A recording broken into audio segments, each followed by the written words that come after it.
முதலமைச்சர் ஸ்டாலின் அவர்கள் வாயை என்னைக்கு திறந்தாலும் அது பொய்யை தவிர வேற எதுவும் கிடையாது.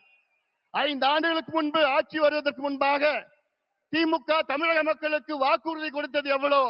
505 வாக்குறுதிகள் கொடுத்தீர்களே, அதில் வெறும் 66 வாக்குறுதிகளை தான் முழுமையாக நிறைவேற்றிருக்கிறீர்கள். எண்ணிக்கையில் பார்த்தால், விழுக்காட்டில் பார்த்தால் வெறும் 13 விழுக்காடு. DMK has fulfilled only 13% of its electoral promises. வெட்கக்கேடு. ஒரு தேர்வு இருந்தால் அதில் 100 மார்க்னா ஜஸ்ட் பாஸ் 35 மார்க். ஆனா திமுக எத்தனை மார்க் வாங்கி இருக்குது? 13 மார்க். ஃபெயிலான கட்சி திமுக. ஒரு ஃபெயிலான கட்சி மறுபடியும் ஆட்சிக்கு வரலாமா? ஆட்சிக்கு வர விடுவீங்களா?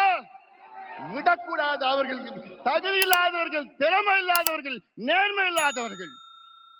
நாங்க ஆட்சிக்கு வந்தா சொன்னாங்க, 5 நாளுக்கு முன்பு சொன்னேன், ஸ்டாலின் அவர்களே, நாங்க ஆட்சிக்கு வந்தவுடன் நீட்டு தேர்வை ரத்து பண்ணுவோம், நாங்க ஆட்சிக்கு வந்தவுடன் கல்வி கடன் ரத்து பண்ணுவோம், விவசாய கடன் ரத்து பண்ணுவோம், நகை கடன் ரத்து பண்ணுவோம், நாங்கள் ஆட்சிக்கு வந்தவுடன் 100 நாள் வேலை வாய்ப்பை 150 நாளா உயர்த்துவோம்.